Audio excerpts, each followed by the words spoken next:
됐어요? 지난주에 우리는 그리스도의 고난으로 갑옷을 입으라 이런 말씀을 생각해 보았죠. 성도가 그리스도로 갑옷을 삼아 입어야 되는 이유는 육체의 남은 때를 정욕을 위해 살지 않고 하나님의 뜻을 따라 살게 하기 위해서입니다.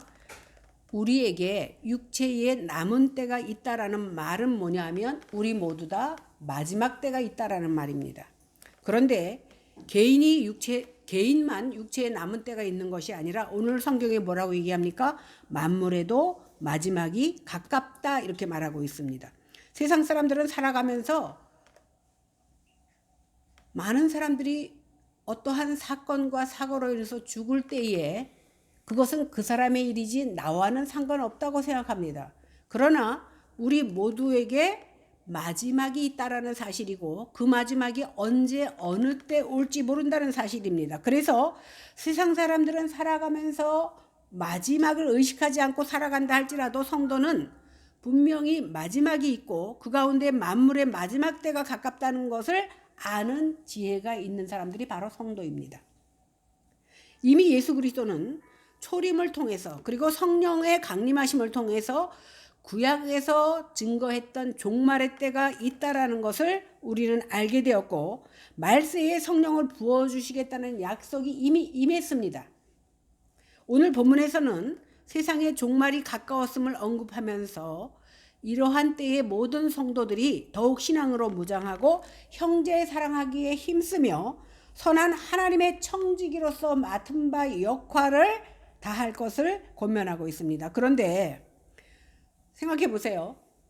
사도 베드로가 만물의 마지막이 가깝다고 말한 때가 벌써 2000년이 다 돼가는데 지금도 똑같이 만물의 마지막이 가까웠다고 말하니까 이해가 안 될 수가 있습니다. 그러나 베드로서 3장 8절에서 9절에 보니까 주께는 하루가 1000년 같고 1000년이 하루 같은 이 한 가지를 잊지 말라. 주의 역석은 어떤 이들이 더디다고 생각하는 것 같이 더딘 것이 아니라 오직 주께서는 너희를 다하여 오래 참으사 아무도 멸망하지 않고 다 회개에 이르도록 기다리신다는 사실입니다. 이 세상의 시간 개념과 하나님의 시간 개념이 이렇게 다릅니다. 하나님께서는 하루가 1000년 같고 1000년이 하루 같다고 말씀하십니다. 그래서 어느 날 어느 때 주님이 도적같이 임할지 모르기 때문에 우리는 근신하며 마지막을 준비하며 살아야 되는 겁니다. 마지막 때에는 하늘이 큰 소리로 떠나가고 체질이 뜨거운 불에 풀어지고 땅과 그 중에 있는 모든 것이 다 드러납니다. 그러므로 우리는 그 마지막 날이 도적같이 임한다는 사실. 얼마 전에 광일동인가 거기서 그 땅이 꺼져서 오토바이가 지나가다가 빠져서 30대가 죽은 사건이 있어요. 그런 일이 없으면 앞으로 창창하게 살아갈 날이 많은 청년임에도 불구하고 정말 그에게는 죽음이 어떻게 왔어요? 도적같이 임했어. 근데 그에게만 도적같이 임한 것이 아니라 우리에게도 죽음은 도적같이 임할 수 있기 때문에 어느 날 어느 때에 나에게 죽음이 임할지라도 하나님 앞에 떳떳한 모습으로 서기 위해서 우리는 이 시간이 마지막 시간이라고 생각하고 남은 시간을 온전히 영생을 준비하는 모습으로 살아드려야 된다는 겁니다. 오늘 디모데후서 3장 1절에서 5절에 보니까 너는 이것을 알라. 말세에 고통하는 때가 이르리니 사람들이 자기를 사랑하고 돈을 사랑하고 자긍하며 교만하며 회방하며 부모를 거역하며 감사치 아니하며 거룩하지 아니하며 무정하며 원통함을 풀지 않고 참소하며 절제하지 못하며 싸나우며 선한 것을 좋아하지 아니하며 배반하며 팔며 조급하며 자고하며 쾌락 사랑하기를 하나님 사랑하는 것보다 더하며 경건의 모양은 있으나 경건의 능력은 부인하는 자니 이 같은 자들에게서 내가 돌아서라 이렇게 말하고 있습니다. 바울은 말세를 고통하는 때라고 이렇게 말하고 있습니다. 아담이 범죄한 후에요.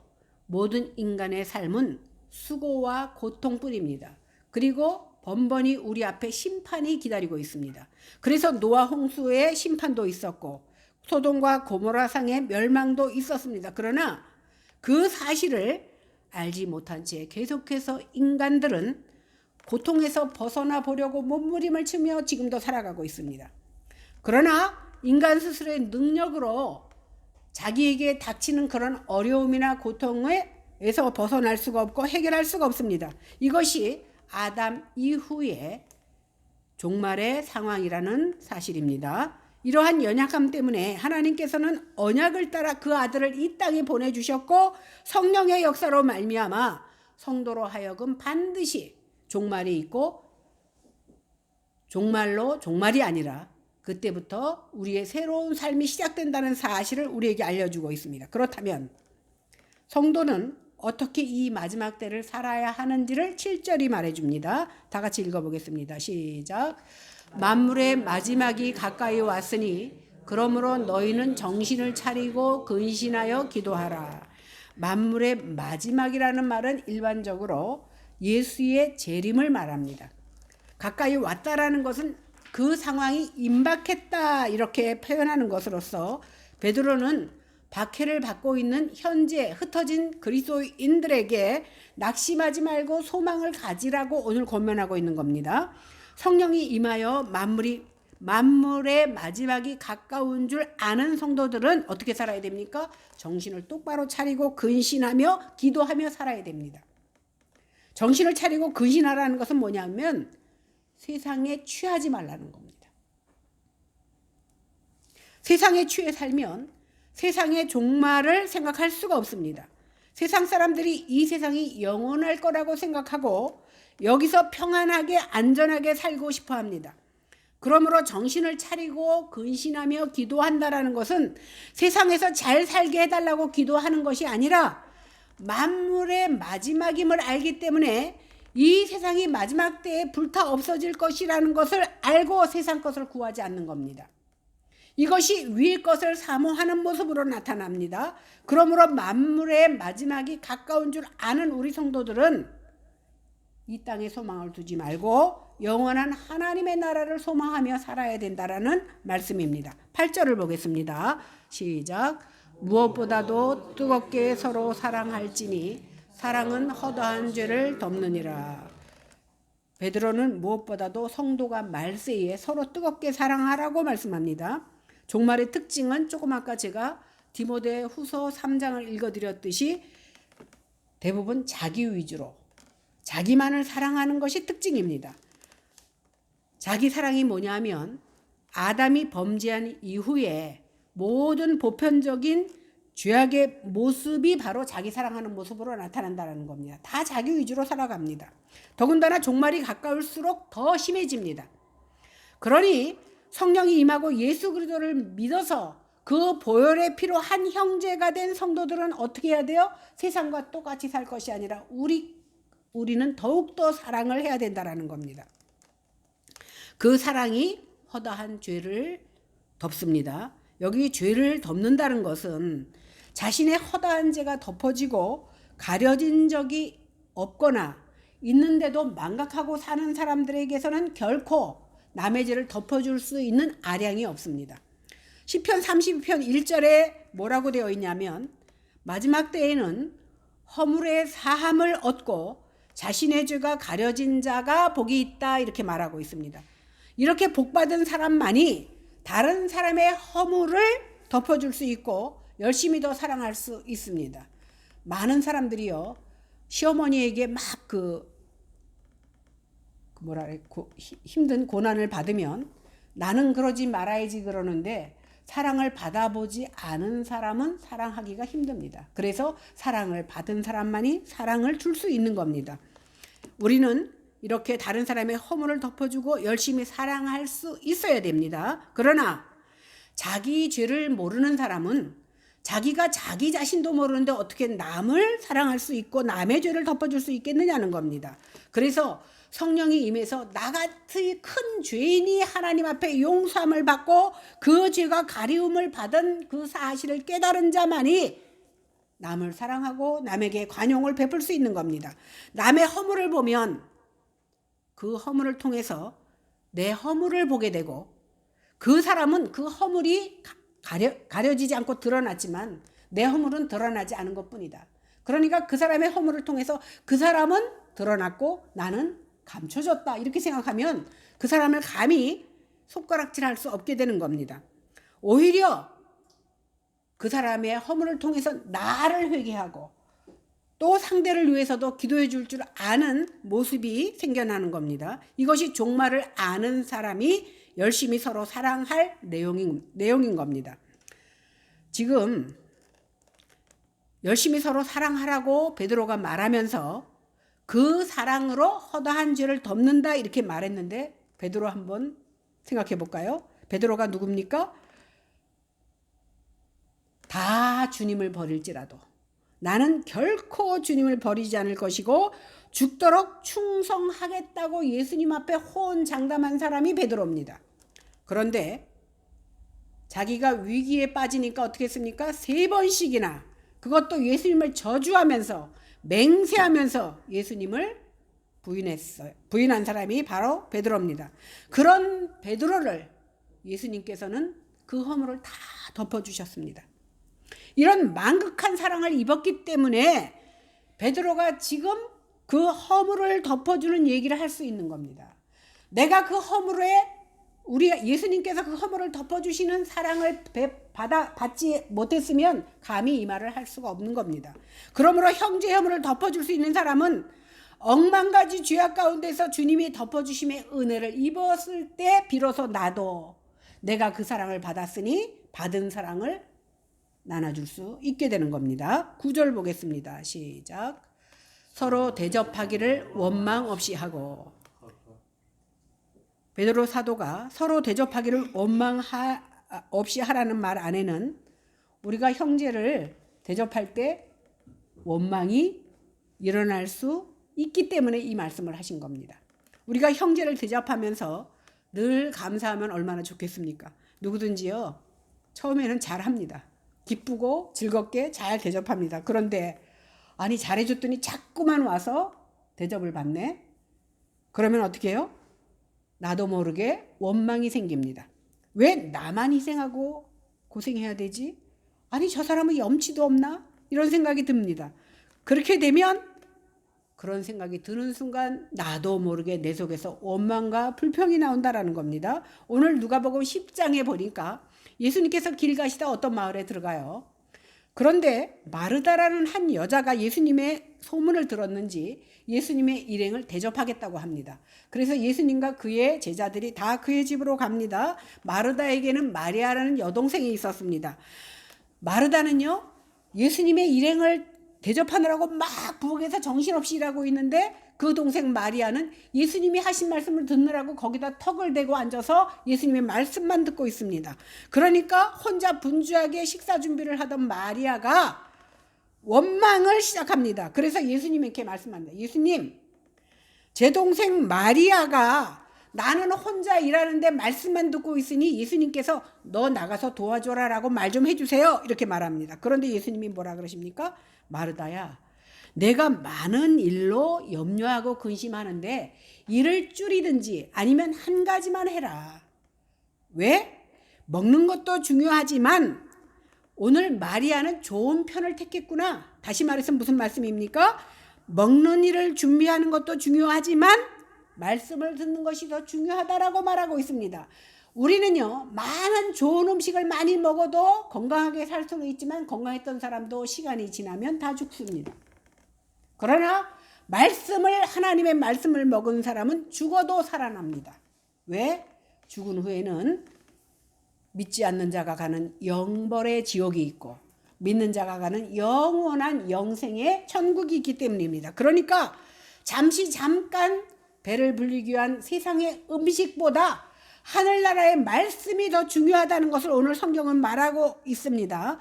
그래서 이처럼 자기가 열심히 준비하면서도 혼자 바쁘고 힘드니까 원망하게 되는데, 베드로 사도는 뭐라고 얘기합니까? 성도들이 서로 형제를 대접할 때 원망 없이 하라, 이렇게 말하고 있습니다.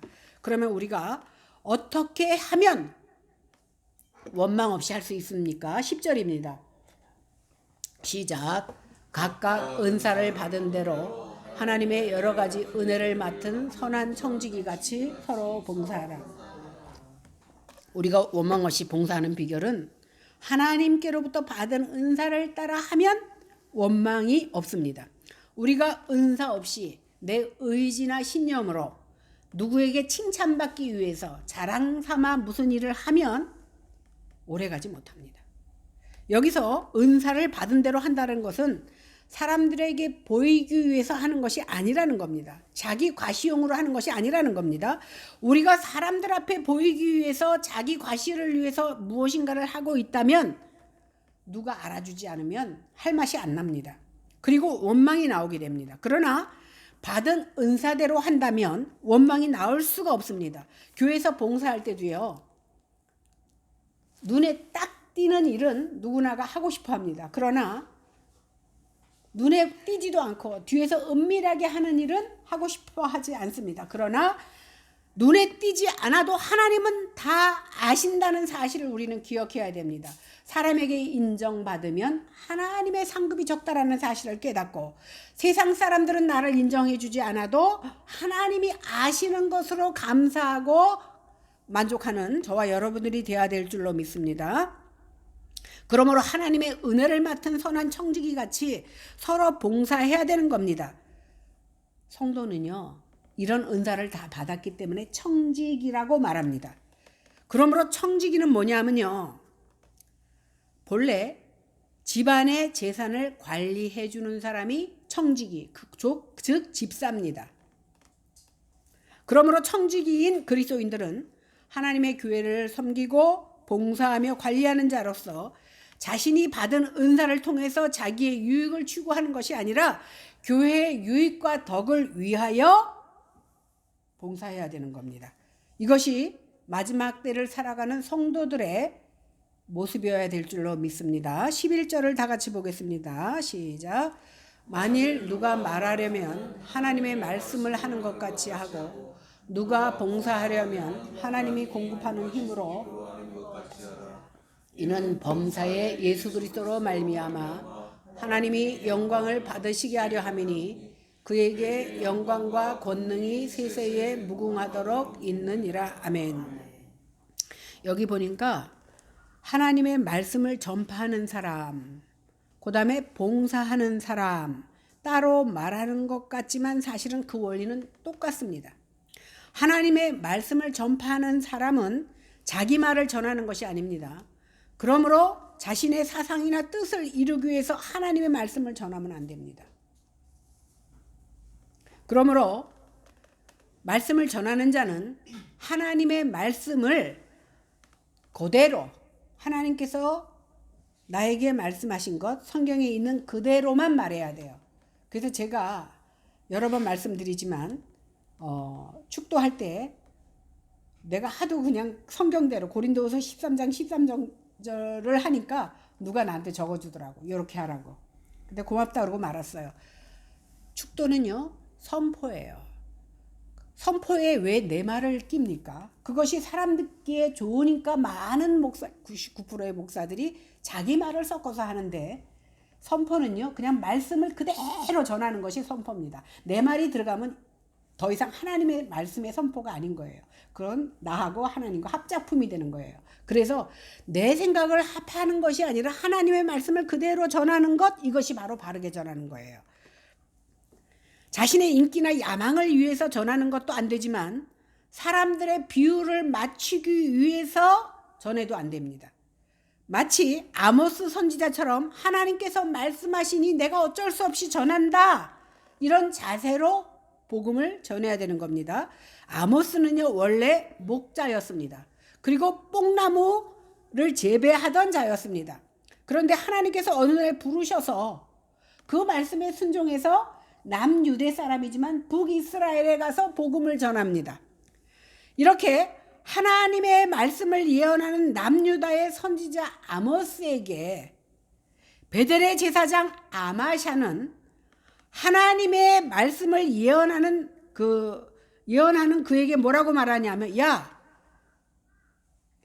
여기 와서 복음 전하지 말고 니네 나라 남유다에 가서, 그러니까 남과 북이 갈렸잖아요. 우리나라처럼. 니네 나라 남유다에게 가서 떡이나 먹으면서 예언하면서 빌어먹어. 그러니까 저주하는 거예요. 왜 네가 남의 나라 와서 복음을 전하냐. 니네 나라 가서 전하다가 떡 먹고 그냥 되죠. 먹다가 되죠. 이렇게 말하는 거예요. 그때 아모스가 아마샤에게 뭐라고 말하냐면, 나는 선지자도 아니고 또 선지자, 우리 아버지도 선지자가 아닌데 그냥 목자여 뽕나무를 기르던 사람에 불과한데 어느 날 하나님이 나를 부르셔서 양떼를 치는 나를 데려다가 너 빨리 북한에 가서, 북이스라엘에 가서 내 백성 이스라엘에게 예언하라고 하셔서 하는 거라면서 여호와의 말씀을 뭐라고 전하냐면요. 여러분 잘 들어보세요. 내 아내는 성읍 가운데서 창녀가 될 것이고 내 자녀들은 칼에 엎드러져 죽을 것이고 내 땅은 측량하여 또 나누어질 것이고 너는 더러운 땅에서 죽을 것이고 이스라엘은 반드시 사로잡혀 그의 땅에서 떠나리라, 이렇게 말하고 있습니다. 이 예언을 하면요, 누가 좋아해요? 여러분, 기도해 달라 그러면 축복받을 겁니다. 사업이 번창할 겁니다. 네 자녀가 잘 되고 건강할 겁니다. 그러면 할렐루야 아멘 하는데, 네 자녀는, 네 마누라는 창녀가 될 거고 네 자녀들은 칼에 죽을 것이고 니네 나라는 더러워서 엎어질 것이고 니네 나라는 뺏겨서 너는 니네 나라에서 떠날 것이야. 그러면 몽둥이 찾아서 아마 몽둥이 찜질을 할 겁니다. 이렇게 무서운 예언을 한 그 아모스는 하나님께서 나는 그냥 목자고 선지자도 아니고 뽕나무를 기르면서 양을 치고 있었는데 갑자기 불러서 가라고 하시니 왔다라는 거예요. 순종했다라는 겁니다. 이렇게 몰매 맞을 각오로 하나님 말씀을 그대로 전하는 것, 이것이 바른 목자라는 거예요. 구약 성경에도 보면요, 많은 사람들이 왕 앞에서 잘 될 겁니다. 복 받을 겁니다. 그랬더니 너는 진짜 선지자다. 그런데 진짜 선지자가 와서 당신 그렇게 하면 하나님이 때리고 망하고 심판할 거야. 그랬더니 너는 가짜 선지자야. 그래갖고 물 창고 안에다 가둬버리는 그런 일들이 구약 성경에 나오거든요. 그러나 진짜 선지자가 누굽니까? 하나님이 말씀하시는 것을 그대로 전하는 자, 그가 바로 진짜 선지자라는 겁니다. 이와 같이 말씀을 전하는 자는 구차하게 이 말을 전하면 몰매 맞을까봐 몸을 사리는 것이 아니고 은사 받은 대로 하나님이 전하라고 하는 대로 그대로 전하는 자가 바로 하나님의 참 사도라는 사실을 우리는 알아야 됩니다. 그리고 베드로 사도는 봉사하는 것도 어떻게 하라고요? 하나님이 공급하시는 힘으로 한 것 같이 이렇게 봉사라고 합니다. 하나님의 힘으로 하는 봉사는요, 나는 안 보여져요. 내가 드러나는 것이 아닙니다. 그저 이 일을 통해서 하나님이 드러납니다. 며칠 전에 제 친구가 와갖고 하도 오라 해서 제가 안 가니까 자기가 왔어. 지하철 타고. 그래서 이제 한참 몇 시간 동안 얘기하고 식사하면서 하는 얘기가, 그 친구가 제 설교를 듣고 있으니까 제가 거짓말을 못하죠. 전도사 처음 나갈 때 저한테 LG 그 노트북을 선물했어요. 그리고 제가 심호하는 교회에서 필요한 것을 계속 공급해 줬어요. 캐나다산 드럼, 목사님 컴퓨터, 그리고 올 때마다 쌀, A+++ 소고기 잔뜩 사갖고 와. 가는 곳마다 그 교회가 필요한 것들을 채워. 제가 가는 데마다 그런 짓을 했어요. 그것뿐만이 아니라 일본에서 차가 필요하다면 3천만 원, 케냐 선교사한테 5천만 원 우물파라고 주고, 자기가 벌어서 자기한테 쓰지 못하고 줘. 그러니까 어떤 목사님이 그랬어요. 그때는 권사인가 그랬어요. 장로가 아니고. 권사님은 어떻게 해서 이렇게 좋은 일을 많이 하십니까? 그랬더니 그때 하는 말이, 나는 아무래도 하늘나라의 택배 기사인 것 같아요. 돈이 없어도 저기 총신에 장학금 1,000만 원 내. 그러면 대출 받아, 마이너스 통장 받아서 갖다 줘. 왜? 나는 택배 기사기 때문에. 빚도 하나님이 빚도 자산인데 하나님이 하라고 하시니까 한다. 왜? 하나님이 빚졌으니까 하나님이 갚으실 줄로 믿고. 그러니 사업이 안 되겠습니까? 사업가인데 자기 사업에 매달리기보다 교회 일하고 돌아다니느라고 밑에 사람들이 일 다 해. 그러면 안 될 것 같죠. 내가 해야 될 것 같잖아. 하나님께서는 내가 주님의 일을 감당할 때 주님께서 내 일을 주신다는 사실이에요. 복 주실 자가 줘야 복 받는 거지. 그릇만 크게 준비해놓고 나는 딴짓하고 있는데 거기다 복을 주시겠냐는 거예요.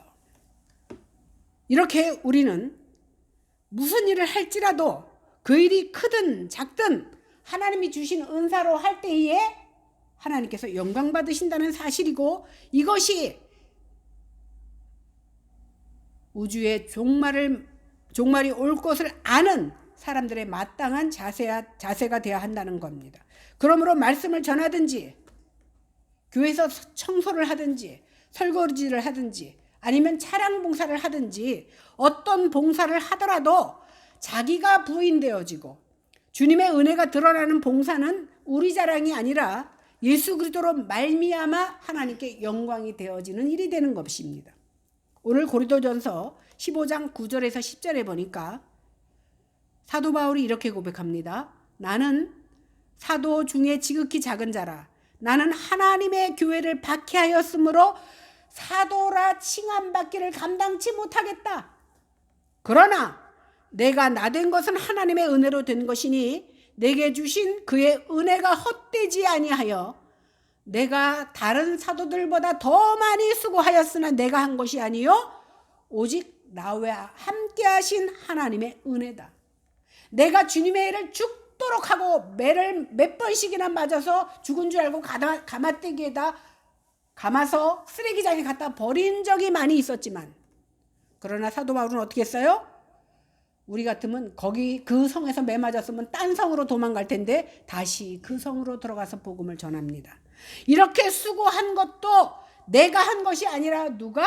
하나님이 나와 함께 했기 때문에 내가 감당할 수 있었다라고 고백하는 겁니다. 종말을 살아가는 우리가 이 사실을 믿는다면 정신 차리고 근신해서 기도하고 또 열심히 사랑하며 살아야 될 줄로 믿습니다. 앞으로 우리가 살 날이 얼마나 많은지는 모르지만 살아가는 동안 이 땅에서 서로를 사랑하며 허다한 죄를 덮어주며 대접하면서 원망 없이 하고 각양 은사대로 선한 청지기로 봉사할 때 우리 예수님을 통하여 하나님이 영광을 받으시고 우리가 하나님 나라에 갔을 때에 잘하였도다 내 딸아, 잘하였도다 내 아들아 라는 칭찬을 받는 저와 여러분들이 다 되시기를 주님의 이름으로 간절히 축원합니다. 기도합니다. 하나님, 이렇게 말씀을 전하고 있는 저도 말씀 앞에 자유롭지 못합니다. 우리는 하나님이 나에게 주신 말씀대로 살기를 힘쓰고 애쓰지만 여전히 내 속에 있는 죄가 올라와서 나를 누르고 하나님의 말씀을 그대로 살아가지 못하게 만듭니다. 그러나 이 한 시간 다시금 말씀을 주셨사오니 단 며칠이라도 주님의 말씀대로 살기를 힘쓰며 애쓰는 저희들이 다 되게 하여 주시옵소서. 그래서 나는 감추어지고 내 속에 그리스도의 말씀만이 드러남으로 말미암아 하나님이 영광 받으시는 귀한 모습이 우리를 통하여 나타나게 하여 주시옵소서. 감사드리며 예수님 이름으로 기도했사옵나이다. 아멘.